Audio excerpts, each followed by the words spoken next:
बिस्मिल्लाहिर्रहमानिर्रहीम, अस्सलाम वालेकुम। आज हम बात करेंगे आर्टिकल 10 के हवाले से। जो सेकंड पार्ट है आर्टिकल 10 का, आपको पहले जो इससे पहला वीलॉग है वो भी हमने अपने डिस्क्रिप्शन में दे दिया है, तो उसका लिंक वो हमने आर्टिकल 10 का जो पहला पार्ट था उसको डिस्कस किया था। आज हम उसका जो सेकंड पार्ट है जहाँ से एक्सप्लेनेशन शुरू हो रही है वो डिस्कस करेंगे। और एक बात मैं आपको बताता चलूँ कि आर्टिकल जो 10 है वो safeguards as to arrest and detention, कि अगर किसी को गिरफ़्तार किया गया है या हिरासत में रखा गया है तो उसके क्या राइट्स हैं, उसको कौन कौन सी फैसिलिटीज़ दी जानी हैं और उसको कैसे आपने मजिस्ट्रेट के सामने पेश करना है, कितने टाइम के बाद मजिस्ट्रेट के सामने पेश करना है। इतने वक्त से ज़्यादा कोई भी पुलिस अथॉरिटी या कोई भी इन्वेस्टिगेशन अथॉरिटी उसको अपने पास हिरासत में बग़ैर परमिशन ऑफ द कोर्ट नहीं रख सकती। ये सारी चीज़ें डिस्कस की थी। अब उसमें कुछ चीज़ें आ गई थी कि अगर जो एक एग्जेक्टिव ऑर्डर है उसके तहत किसी की नज़रबंदी की जाती है, उसमें भी 3 माह के लिए उसकी नज़रबंदी थी और फिर 3 माह के लिए तोसी हो सकती थी। अब एक्सप्लेनेशन आ गई है रिव्यू बोर्ड की, और रिव्यू बोर्ड से क्या मुराद है, जो ऑनरेबल जो अदालत है, जो अगर 3 माह की किसी को डिटेन किया जाता है, नज़रबंद किया जाता है, और फिर सवाल आता है कि रिव्यू बोर्ड क्या होगा। और ये एक अहम सवाल है कि अगर उसने किसी के पास जाना है तो वो रिव्यू बोर्ड से क्या मुराद होगा, उसको डिफ़ाइन किया गया है। In the article the appropriate review board means in the case of a person detained under a federal law, अगर किसी ने किसी को वफाकी कानून के तहत गिरफ़्तार किया गया है, कोई दहशतगर्दी के कानून में गिरफ़्तार है, कोई FIA की किसी केस में गिरफ़्तार है और उसको डिटेन किया गया है। एक गिरफ़्तारी होती है किसी मुकदमे में, एक किसी को स्पेसिफ़िक टाइम के लिए जब हिरासत में रखा जाता है तो उसकी बात हो रही है। तो अगर तो वफाकी कानून के तहत डिटेन किया जाएगा तो फिर a board appointed by the chief justice of Pakistan and consisting of a chairman and 2 other persons each of whom is or has been a judge of the supreme court और a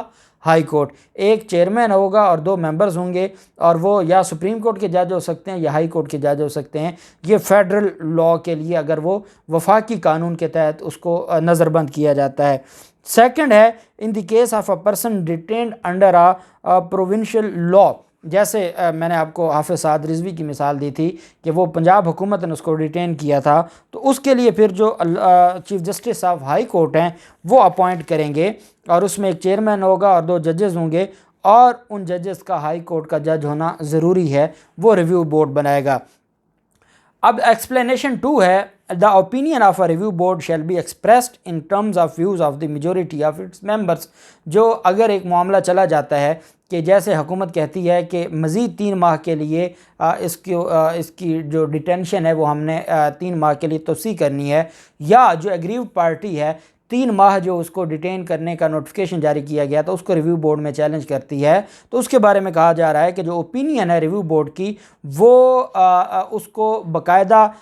एक फ़ैसले की सूरत में, और उसमें जो मेजॉरिटी का फ़ैसला होगा वही 3 जजेस होंगे, उसमें जो मेजॉरिटी का एक चेयरमैन और 2 जो 7 मेंबर्स होंगे, मेजॉरिटी का जो फ़ैसला होगा वही समझा जाएगा कि ये रिव्यू बोर्ड का फ़ैसला है। When any person is detained in of an order made under any law providing for preventive detention, the authority making the order shall within इन 15 days 15 दिन के अंदर अंदर from such detention communicate to such person the grounds on which the order has been made and shall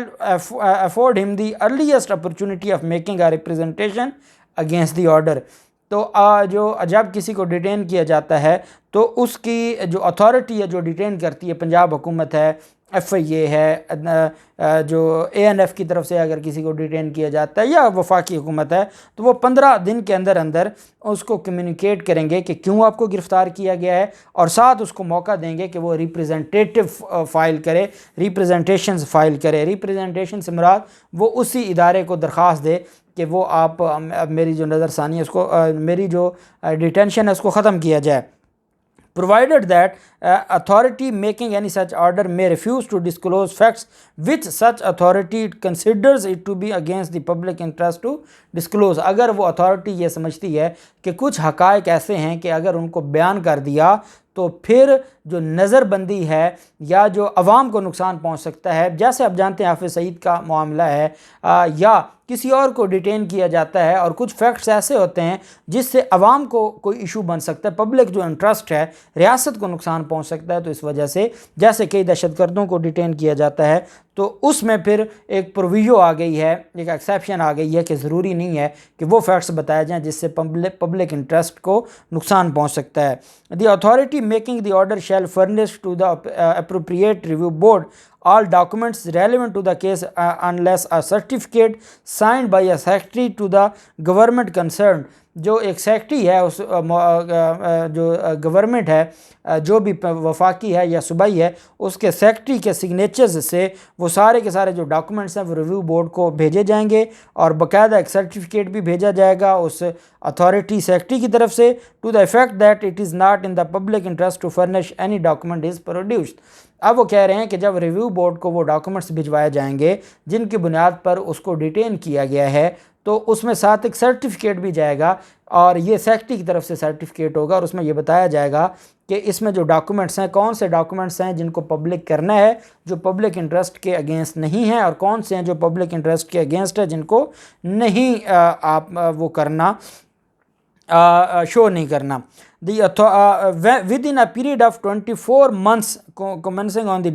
date of his first detention in pursuance of an order made under a law providing for preventive detention, 24 महीनों के अंदर अंदर जब उसको पहला order किया गया था प्रिवेंटिव डिटेंशन के तहत, no person shall be detained in pursuance of any order for more than a total period of 8 months in the case of person detained for acting in a manner prejudicial to public order and 12 months in any other case.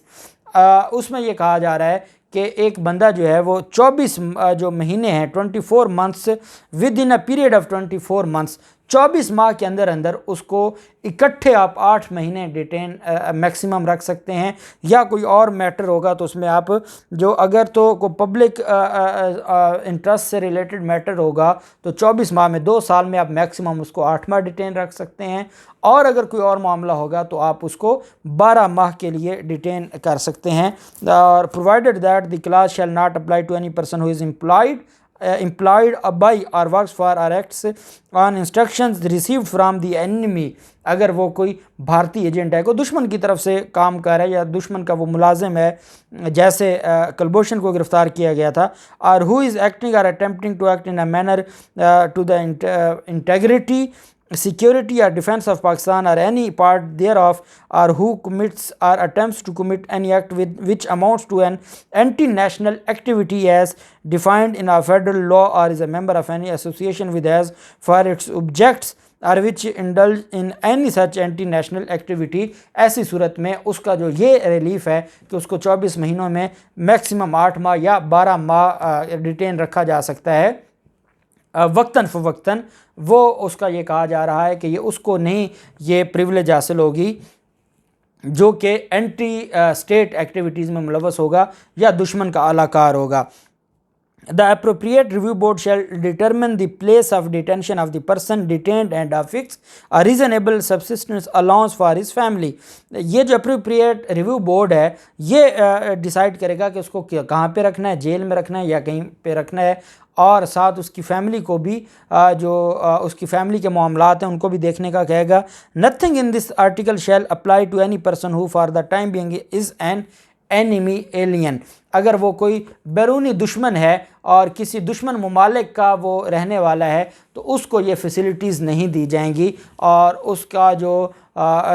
Privileges दी गई हैं वो उसको नहीं दी जाएंगी। ये जो article 10 है ये बेसिकली 2 तरह के, एक तो आम जो केसेस हैं उसमें अरेस्ट और डिटेंशन है उसका प्रोसेस बताता है, और एक जब किसी को कोई नुक्स अमन का कोई ख़तरा है और अगर कोई अवाम के मफादात के ख़िलाफ़ जा रहा है, कोई रियासत के ख़िलाफ़ जा रहा है, तो उन लोगों की जो डिटेंशन है उसको अलग से डिस्क्राइब किया गया, एक्सप्लेन किया गया है। इंशाअल्लाह कल हम आर्टिकल 10A के ऊपर बात करेंगे जो फेयर ट्रायल का है, और इंशाअल्लाह आपको उसके ऊपर भी उसके ऊपर हम कुछ मज़ीद चीज़ें, क्योंकि आर्टिकल 10A बहुत अहम है, तो कुछ नई चीज़ें आपके सामने रखेंगे। अल्लाह पाक पाकिस्तान का हामी नासिर हो। बहुत शुक्रिया। अल्लाह हाफिज़। पाकिस्तान जिंदाबाद।